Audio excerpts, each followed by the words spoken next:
Hello, today I'm going to be reviewing this Ninja 72 ounce countertop blender. I've had this for like 6 years now, 7 years.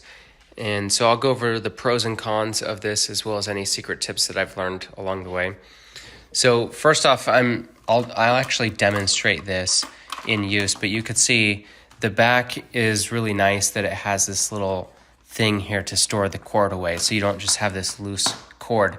I have juicers and other things, and the cords are all just hanging out. And so it's really nice that this keeps it contained. The cord is pretty short though. You could see that's about as long as it is, which is like 3 feet or so. So you have to use this next to an outlet. It's pretty easy to use on the top. So you have this little pour spout here, which can lock, close, or open. And then to open it, you press this release button that lifts the handle, and then you can take it off. The blender itself is really simple. There's just this little spinning piece here, which is very sharp. If you clean this by hand, just be careful not to cut yourself.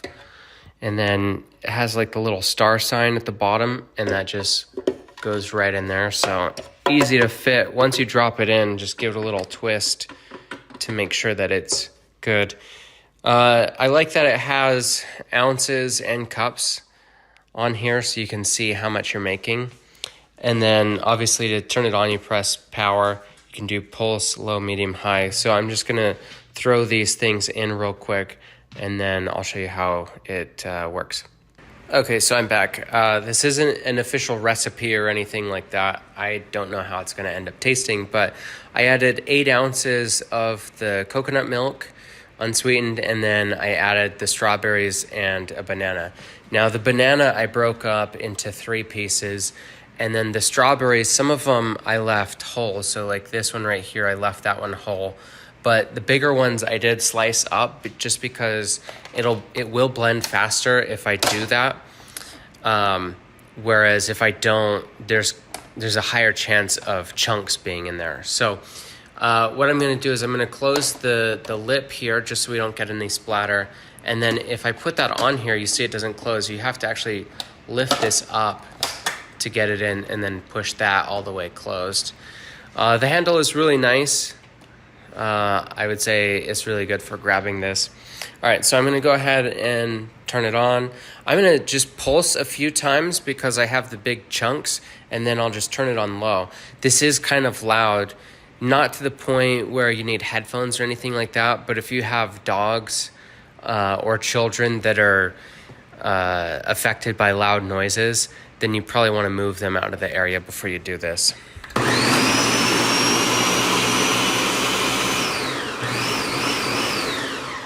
So after that, then I'm just gonna put it on low, which is pretty much what I did. Usually this is just for quick things like that to get the chunks broken up, but I'm going to put it on low for a little bit to get some of the chunks. I'm going to put it on medium and then high, and then medium and low, just because I like to cycle up and down as opposed to jumping to high right off the bat. That's just something that I do. You don't need to, this can handle it, but I think by cycling up and then down, it's better on the mechanical components and the motor and stuff like that.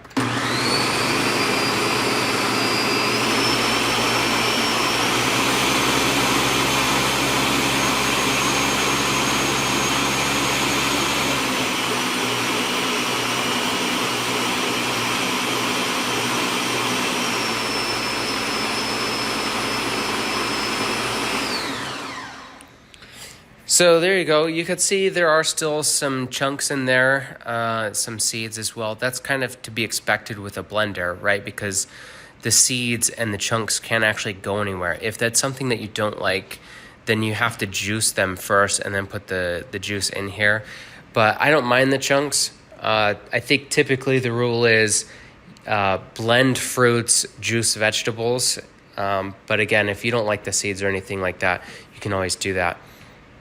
Okay, so I just grabbed 2 cups to show how easy it is to pour. One thing I will point out, this has a 1,000-watt base, and so this can pretty much handle everything. I have put ice in here. I don't typically, just because I don't like super cold smoothies. But if you're gonna make something in the morning and you want it to last all day, that is something you can do. It can handle big ice cubes, but if you can do crushed ice, I think that's probably better for the blade overall. The 72 ounces is great for parties or big groups, things like that. And then another nice thing about this is it's incredibly easy to clean. So I have a juicer, for example, that you have to hand wash everything. And so it's like, as soon as you use it, you have to wash it by hand. Otherwise, the pieces are going to get stained and they're going to get gunk on them, and it's much harder to handle. With this, you can just give it a rinse and then put it in the dishwasher, and it's fine in there. So I didn't really demonstrate this, but all you have to do is just twist to get it off, and then if you want to lock it, you just twist it back. There's a bit of a click there that you can hear, which is nice so that you know that it's actually locked. It won't actually run, so if you have it unlocked and you try and press the buttons, it's not going to run. What I do, though, is I always unplug it when I'm not using it, just in case. You never know. I've never had anything happen, but considering the high speeds and the blades, it's not worth the risk to me. So some of the cons for this is, the size can be a pro or a con, just because this is 72 ounces, so you can make a lot in here, right? I'm not making a whole lot. I put 8 ounces of juice, a couple of strawberries, and a banana, and I've got about 3 cups worth in here. But if you don't usually drink this much, then this is going to be a big unit. So size is kind of a pro and a con. Most of the time I'm not making 72 ounces for big groups, but I'm always taking up this space, right? So just depending on how you look at it.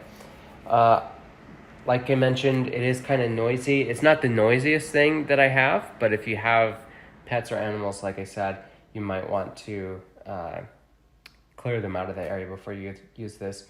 Some secret tips, I kind of pointed this out just without actually saying it out loud, but I like to add the liquid first before you blend, just because what'll happen is that will act as a good base for everything to mix. If you're doing peanut butter or something like that, what I found is put the liquid in first and then put the peanut butter and then put the fruit on top, just because the peanut butter will stick on things. It'll stick on the blade. And if you put the fruit in after, you can kind of scrape the peanut butter off, get it down to the bottom, and then that way it mixes better. That's something that you're going to have with pretty much every blender, not exclusive to this one. And then I mentioned this with the juicer that I have. It's a really good idea to rinse this after the fact, just so that you don't run the risk of it being dirty after you put it in the dishwasher or whatever. So it pours really smooth.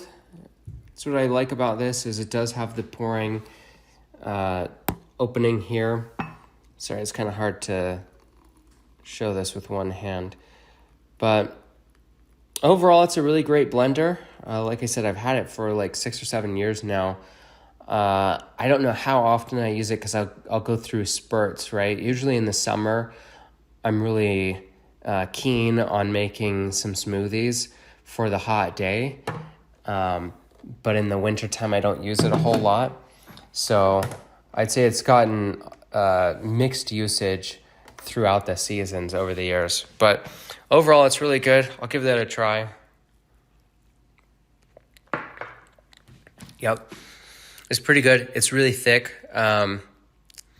Depending on how thick or not you like it, you could add more liquid or not. But I think this is the right amount of thickness for me. Anyways, this can't go in the wash, so this I'll just store back under the cabinet, and then this I'll just give it a quick rinse, throw the pieces in the dishwasher, and then I'll be done. So really simple to clean up. Anyways, I hope this was helpful for you, and thank you for watching.